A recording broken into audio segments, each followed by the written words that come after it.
Hey guys, Gina with YA Fiction Freaks, and I have kind of what I'm calling an obsession book haul today. Because there's two things that I've kind of been obsessed with, one more than the other, but they're both kind of new obsessions right now in the book reading world. So, first one I'll show you is The Carrie Diaries. So I got book one, The Carrie Diaries, by Candace Bushnell, and then book two, which is Summer in the City, which is a really cool book. I didn't get, and the first book actually matches this somewhat. It has the locket actually thing going this way, and it's kind of like her diary, I guess, journal kind of thing.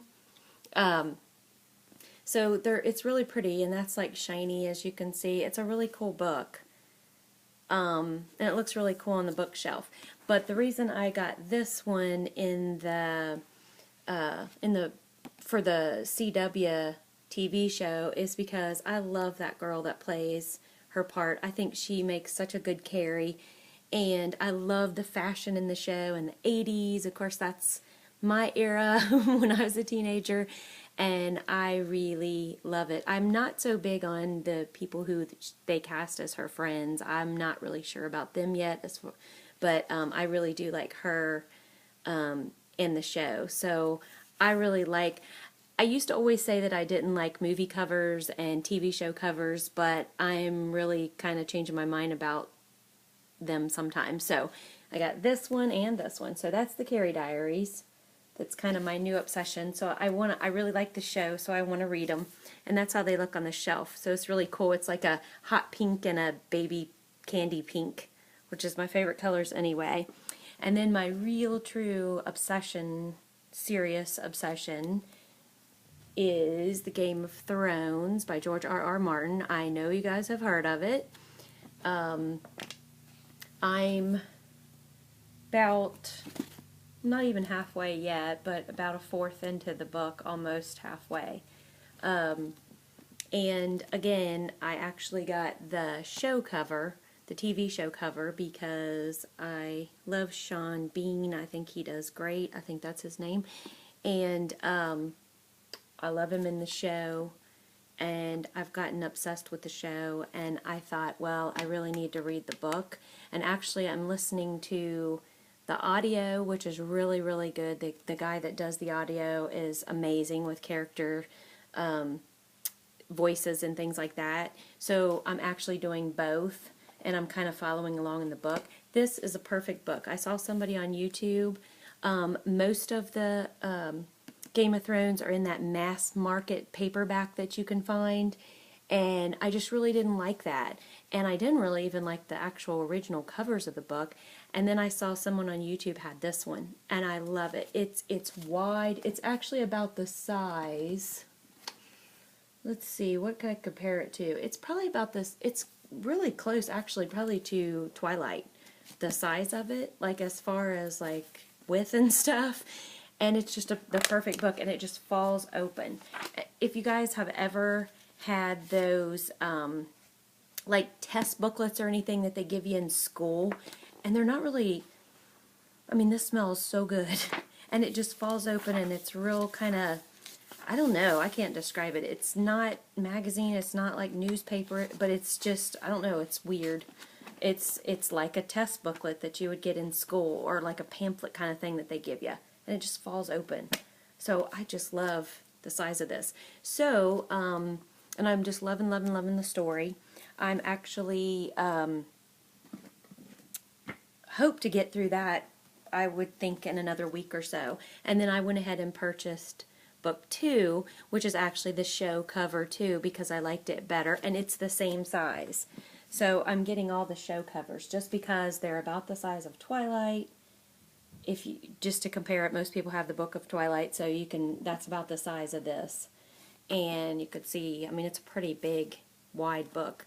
And so I went ahead and kept with that theme, and they look really, get my marker out of the way, they look like really cool on the bookshelf. They totally match. Like those pictures go straight across. And this one, A Clash of Kings, is book two, And then the third one, they don't have the TV show cover yet out in this version.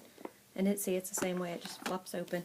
But I've got it pre-ordered on Amazon because they are coming out, I think it's like March 26th or sometime in March, they're coming out with book 3 in the TV series covers. So I'm trying to get all the covers of the TV series just so they'll match, and they're this one, book 2 is a little bit thicker, but still they're exactly the same as far as the way they're doing the covers, which I actually really love. And again, that one is just so cool, how he's sitting on the throne and you can tell he's in deep thought. I really like that. And then this one, A Clash of Kings and the Crown, is just so cool. So I'm really obsessed with this story. And for those people who, a lot of people compare it to Lord of the Rings, and you know, if you like the big massive story of Lord of the Rings, you'll like this, and I agree. Also, the great thing is, I actually am someone who loved the Lord of the Rings movies better than the books, just because the books are really hard to get through because there's so much description as far as, you know, the lands, and there's big periods where there's no dialogue.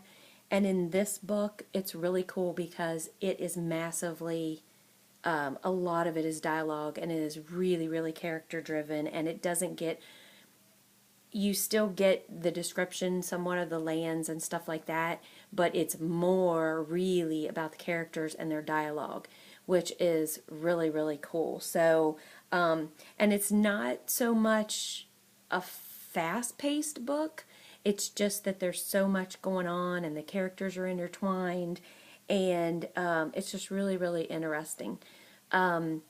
Another thing I really like about it is how he wrote it, which if anybody that's listening has read City of Bones series, Mortal Instruments series by Cassandra Clare, if you know how she names her chapters, so it's a little different, but one will be from Jace's perspective, another one might be Simon's perspective, another one might be Clary's perspective. So George R.R. Martin writes, instead of a chapter name, it will be Eddard, and then that whole chapter is from his perspective. And then it will be Tyrion, and that whole chapter is his perspective. And there's about, so far in book 1, I think there's like 5 characters going on that he's balancing. So you get a little bit of that character's story, and they may be in a completely different plot line or different land at the time. Then you go like to Daenerys Targaryen, and she's in a different land and her story, and I'm sure at the end of this he's going to bring this all together somehow, but that's what's really cool, because you get into somebody's story and you're really enjoying it, and then it cuts off and then it goes to like Sansa or Arya, Bran, it goes to Jon Snow, so there's several of them, and he's at the Wall, so he's at a different story, so that's what's really cool. And so if you guys get a chance, you should grab them and start reading them. I don't know about the Carrie Diaries. I love the show so far, so that's why I'm reading those. But that's my 2 new obsessions, so let me know if you guys are obsessed with them, and if not, what series are you? See ya. Happy reading.